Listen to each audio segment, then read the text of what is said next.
So for example guys, nakaandar yung mga ilaw nyo, TV, rep, mga appliances nyo, aircon. Ito yung main breaker natin. Pag nawala itong supply, halimbawa yung Meralco na brownout out, and then bumalik, namatay, so hindi na umandar yung mga appliances natin. Hanggat hindi natin pinipindot dito yung push button na manual. So patay natin, patay buhay. So walang nangyari guys. So yun ang dahilan guys ng tutorial na ito para iwas ka sa pagkasira ng appliances at makasave ka ng electricity.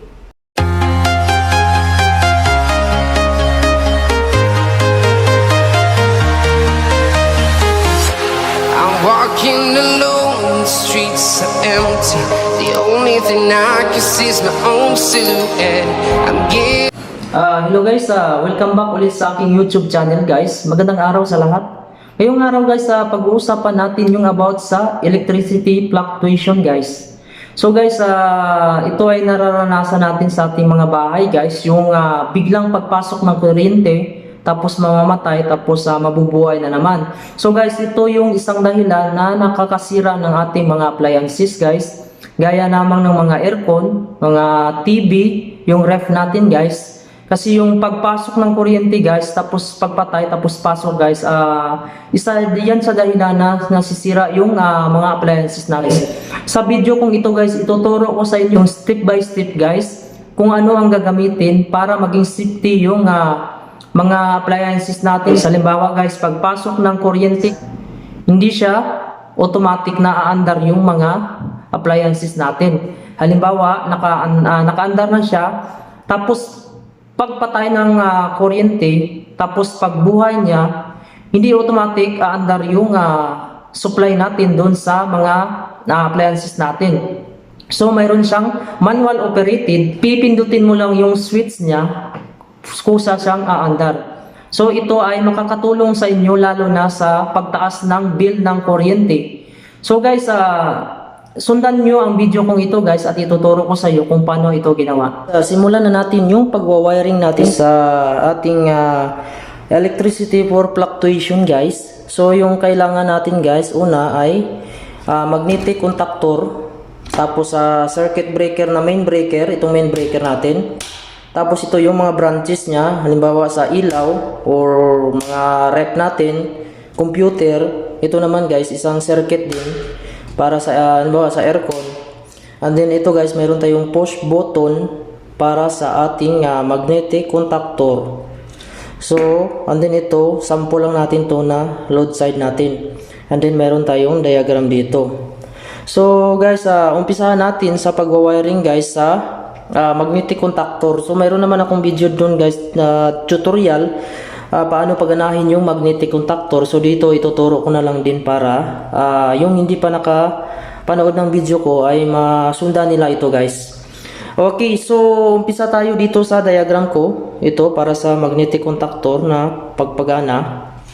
So yung line 1 niya, ito line 1, papunta siya sa stop. So yung stop natin, ito yung pula. Tapos ito naman yung start. So yung stop sa likod, ito yun ay may number 1 tsaka 2. So nandito siya, mayroon ding 1, 2 sa diagram natin. Tapos yung start natin, mayroong 3 tsaka 4. So mayroong 3 tsaka 4 yung start natin. So susundan natin yung diagram. So yung stop, kumuha siya ng isang linya sa circuit breaker. So kuha tayo dito.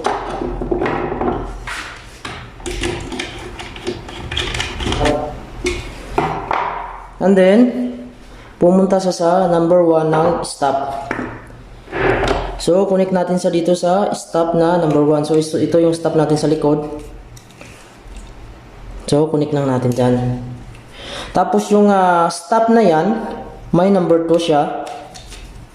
I-connect natin siya sa 3 ng start. So, kuha na naman tayo isang linya. Tayo ng wire. So ito, connect natin yung number 2 ng stop. Okay. So yung number 3 niya, nandito may naka-indicate sa likod. Ilagay natin dyan. 1, hindi sila malito. So yan, pasok natin dito sa number 3 ng start. So guys, dito sa number 3 guys, start guys, meron siyang nakakunik dito sa 13 ng kontaktor natin. So yung kontaktor natin ito, merong 13 dyan. So isabay natin. So connect na lang tayo ng isa dito.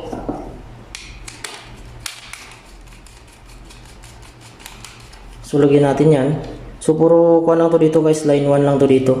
Kasi ito yung magkukontrol sa coil ng kontaktor. So kompleto na ang ating 3 at saka 13. Yung 4 dito pumunta dito sa 14 tapos sa coil na E1. So ito may E1 dito na coil. So ito na guys. Yung isang 3 nito pumunta sa 13 ng kontaktor. So ito yung kontaktor natin. Connect natin sa 13. So may 13 dito, normally open siya.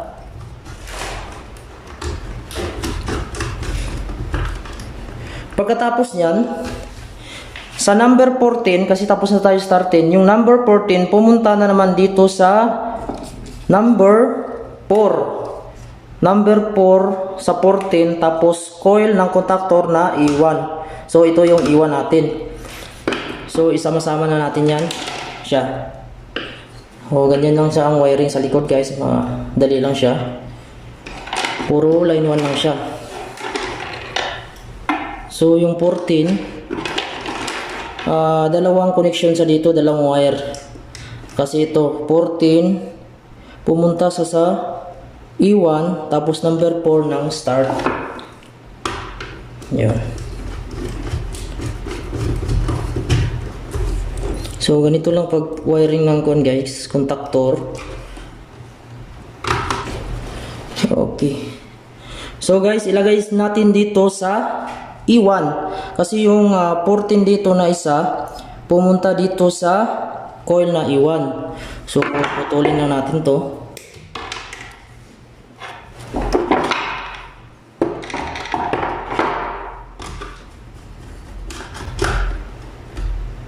So, yan na siya guys. Ayusin na natin. Yun. So, yung isa nito, 14, papunta din dito sa 4 na start. So, ito yung start natin. Ito yung 4 niya. So, ilagay natin to para kumpleto na yung circuito ng magnetic contactor natin at gagana na siya. So, dito natin ilagay guys. Yan. Sa may number 4. So, madali lang sundan yung diagram niya. So, guys, pagkatapos niyan, guys, itong coil, guys, ng ito, di ba ito, pumunta dito sa line 2. So, madali lang yung connection niya kasi nakadirect na sa dito sa line 2. Hindi na siya dumaan ng mga ibang control. Kundi dito sa breaker na mismo, papunta na sa line 2 ang coil ng ito ng coil. So ayan na. So kumpleto na yung circuit natin. So ganyan lang yung wire niya guys. So ngayon susubukan natin guys kung gagana siya. So nakapatay pang breaker natin. So guys, susubukan na natin yung ginawa natin na contactor guys kung papalo ba siya. So yan, kita nyo guys, kumagat siya. So pag i-off natin, so yun, namatay. So ngayon guys, proceed tayo dito sa mga breaker na to kung paano siya masusuplayan dito. So tara guys, simulan. So ngayon guys, sisimulan na natin yung pagwawiring sa ating electricity for fluctuation. So yung contactor natin gumana na siya. So off lang natin yung circuit breaker natin. So ito yung diagram natin. So mag-umpisa tayo sa main supply natin sa circuit breaker. So ito yung main supply natin guys. Ito yung circuit breaker natin, main supply. Tapos yung isang circuit breaker pa natin, ito yung pares to. Tapos yung pangalawa, ito yung para sa load natin. So from main circuit breaker guys, yung out niya dito sa baba line 1, pumunta din dito sa contactor. Kahit saan mo lang ilagay ito guys. Halimbawa yung line 1, ilagay mo sa line 2. Pwede line 2, line 3. Kahit saan lang sa. Kasi itong magnetic contactor natin, hanggang line 3 siya kasi 3-piece siya. So, dalawang linya lang yung gamitin natin dyan. So, connect tayo ng wire dito sa main circuit breaker. Yung out niya dito. Lagyan natin ng isang linya. So, papunta siya sa ito, wire natin yan. Dito sa magnetic contactor. So, ito yung magnetic contactor natin. So, ayan. Sundan nyo lang yung diagram guys. Para hindi kayo malito. So, basta itong mga yellow na to, yun yung isang linya lang yan. Basta hindi lang sila mag-abot.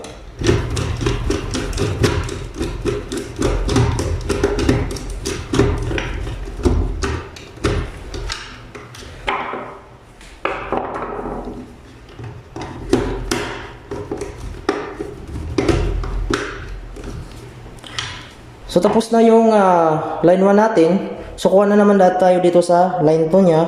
Papunta din dito sa isang circuit breaker. So lagyan natin ng isang wire dito sa line 2. Connect natin doon sa isang linya ng magnetic contactor. So yan. Step by step lang natin guys para hindi kayo mawala.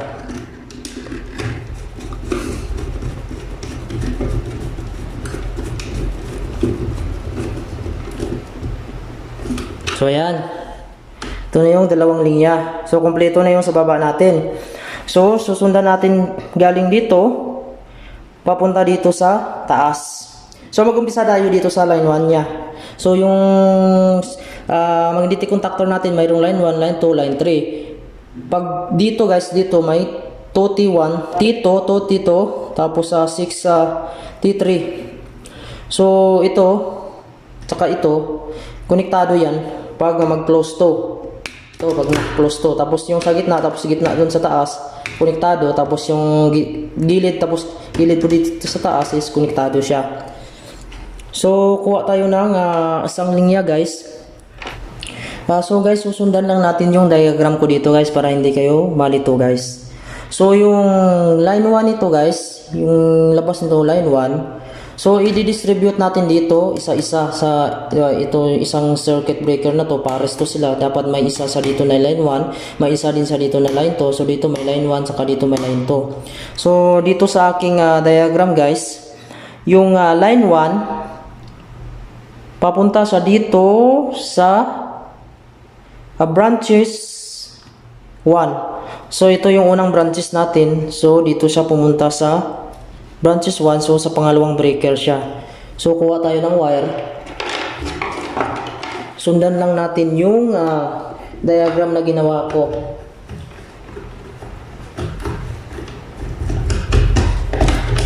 Kahit saan naman makakunik ang wire niyan guys. Basta hindi lang siya mag-abot yung dalawang linya.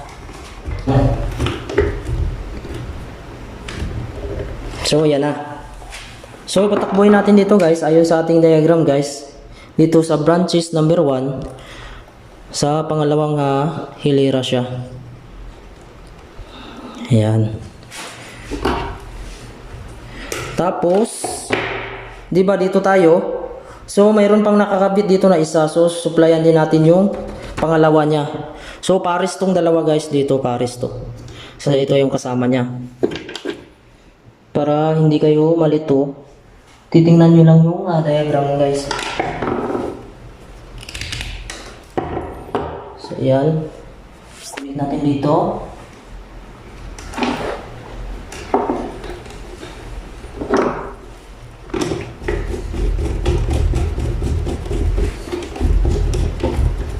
Sa branches number 1. Tapos kumuha din siya ng isang linya papunta dito sa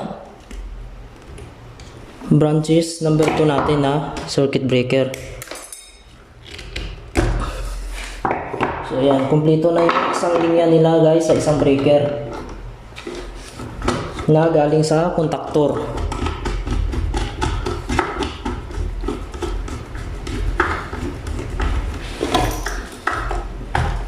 So ayan. So ngayon guys, yung pangalawa naman natin guys, ito yung line 2 natin. So pumunta din sa dito sa branches number 1 natin. So dito sa unang hilera. Tapos pumunta din sa dito sa branches number 2 sa unang hilera din ng circuit breaker natin.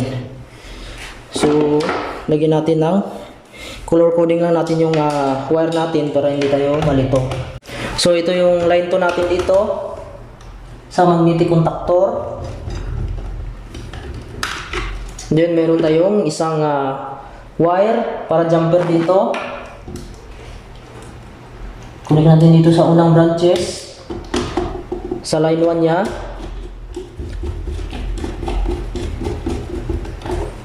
Yun. So lagyan natin dito ng isang linya din.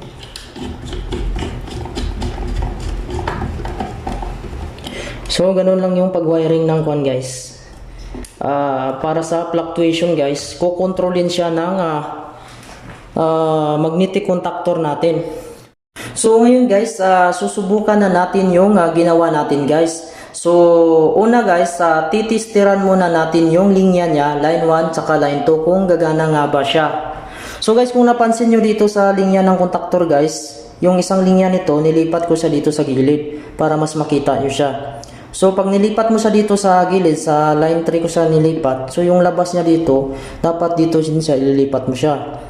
Kasi dito ko nilagay kanina sa line 2 guys, hindi siya masyadong makita sa pag video ko. So dapat kung saan mo nilagay yung isang linya nito dito sa contactor niya, dito sa gitna mo din ilagay yung papunta dito. So kung dito sa line 3, so dito din sa line 3 mo ilagay, papunta din dito sa kabila. So ngayon titestira natin, nakapatay yung breaker natin guys. Make sure na dito live to guys, kasi ito yung main niya. So sa pagtester, tinuruan ko na kayo dati sa may video ko, meron akong ginawa doon. Yun, sa ohms setting mo, tapos nakalagay yan na overload siya. So bunutin mo to, so kasi nasa volt kasi ito sa B. So ito B yan, volt. So dito yung ohms niya, para sa continuity malaman mo kung may shortage siya. So ngayon, subukan natin kung gumagana yung tester dito sa pamagitan nito, pag-abot. So ibig sabihin pag ganyan, nag-abot yung line 1, line 2, tutunog siya. So tester natin dito sa line 1, line 2 ng ating output ng main. So wala siya. So dito sa mga branches niya, wag lang dito guys, kasi yun tong live niya. Dito sa branches 1, branches 2. So wala siyang short guys. So ngayon, iyon natin yung breaker natin guys. So ito yung breaker natin. Ayun. So di ba nakauna? Ibig sabihin bumalik na yung kuryente. So walang nangyari. Hindi nag-on yung ating mga appliances. So safety yung device natin hanggat hindi natin dito ino-on. So on yung green. So yan guys, gumana yung ilaw natin. So papatay natin. So yun natin. So ngayon guys, example guys, pag namatay yung kuryente ng Meralco, nag-fluctuate siya, patay, sindi. So, halimbawa, example lang ito, patay, sindi, patay. So, hindi na gumana guys. So, safety siya guys. Safety yung mga appliances natin, yung mga aircon, mga TV. So, wala tayong problemahin guys. So, ganyan lang siya. Hanggat hindi mo dito ino-on, ayun, yan pa siya gagana. So yan guys, tuloy-tuloy na yung andar niya. Hanggat hindi siya nagpa-fluctuate, hindi siya nagba-brown out. So yun ang purpose ng tutorial ko na ito guys. So subukan na natin patayin. So ayan lang guys yung tutorial ko guys. So makikita nyo yung diagram ko. So hindi din siya on guys hanggat hindi mo ino-on yung breaker. So pag unang breaker, kahit nakapatay buhay yan, ayan. So hindi gagana hanggat hindi mo siya dito nakokontrol. So guys, hanggang dito na lang yung video tutorial ko guys. Kung nakatulong ang video ko sa iyo guys, maaari kang mag-subscribe kung hindi ka pa nakasubscribe sa aking YouTube channel. At pakipindot na din yung notification bell para updated ka sa mga bago kong video. So hanggang dito na lang guys. God bless and ingat po palagi. So yun po yung diagram ko guys.